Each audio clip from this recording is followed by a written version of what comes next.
Hey, welcome back, rankers. It's Melbourne summer and it's bloody hot.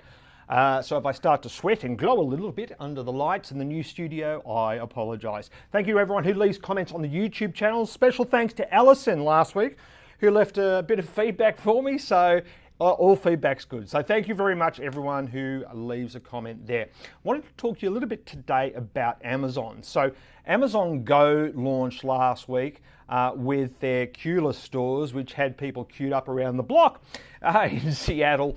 And then also last week we had a story out of Australian's Financial Review discussing Nielsen data around traffic of Amazon.com.au in December.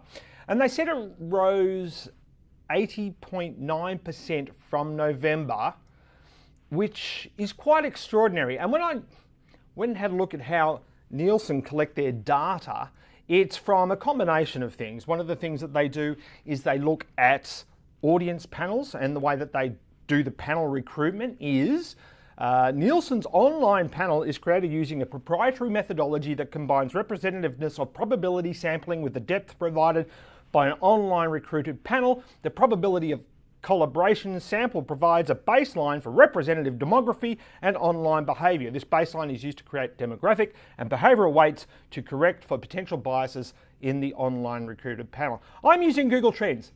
So when I go and have a look at Google Trends, this is Amazon Australia's false launch in November.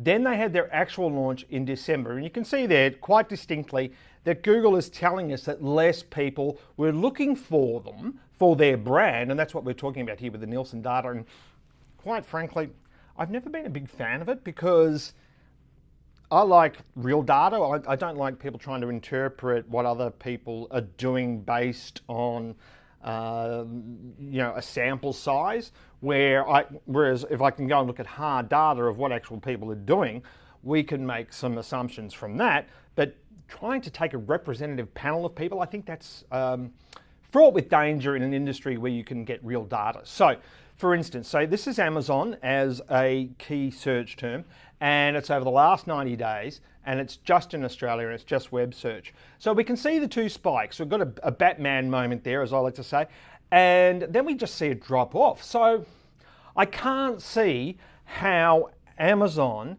got an 81% increase in December to their traffic. And then it goes on to say that, it was the big winner and it's bigger than JB Hi-Fi. Yes, it was. But look, Kmart eclipsed everyone for that 90-day period, right? And you look at it over December as well, and you can see it as well. And you can't see any spikes for Amazon around Christmas or New Year. So the purple line is Woolworths, which is a big grocery chain here. And you can see there that, Christmas Eve, big spike. Oh my God, we haven't got custard for the Christmas pudding. Everyone heads down to, well, I did anyway. And then you got New Year's Eve. Once again, I need blah, blah, blah for New Year's Eve. And then of course here we have got Australia Day, where we just had, and everyone is looking for stuff for the barbecue, right? And you can see similar spikes there with other retailers. We've got JB Hi-Fi spiking around Boxing Day sales. And Amazon didn't get any of that traffic. Now you might say, well, Jim, that's just people searching for the brand. Well, yes, it is. That's all it is. And I think that's more representative of traffic and brand recognition than a Nielsen rating score. I'm sorry, Nielsen, but that's just the way I feel. And because when you go and have a look at some of these other numbers, it tells us that Woolworths is the big winner. It's got nearly 50% more traffic than Coles, which is another Australian supermarket grocery chain. And yet when we go and have a look at Google data over the last 12 months, we can see there that the Coles supermarket chain has a higher brand recognition, not by much, over the last 12 months, than Woolworths. And certainly IGA, the Independent Grocers Association, they're quite low. And then the German supermarket chain Aldi is a distant third.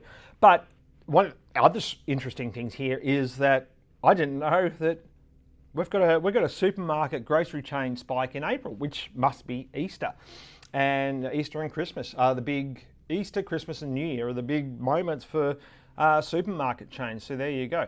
But if you are wanting to find out how your brand is going, and your brand is one of the most important things, not only for your search rankings, which it will affect indirectly, forget about correlation and causation, build your brand, forget about Google, it will also affect your conversion rates. The more people that are talking about you in relation to your keywords, then the higher you will rank for those keywords. Now, incidentally, on Amazon, we've got an awesome ebook that's been written. So if you are a retailer trying to work out whether you should be on Amazon or not, just email me, jim@stuartmedia.com.au, and we will get you a copy of the ebook, which was written by our head of content here, Heath. I don't think he likes me to say his surname. I think he's on the run.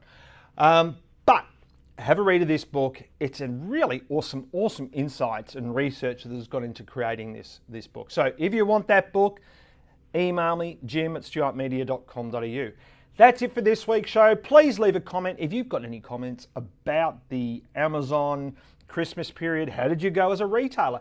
As a retailer, did you find that you got more sales from Amazon than you did from your other channels, say like eBay and those other things? I don't think you would have. But please correct me if I'm wrong. Love to know. And that's it for this week's show, and we'll see you next week. Thanks very much, everyone. Bye.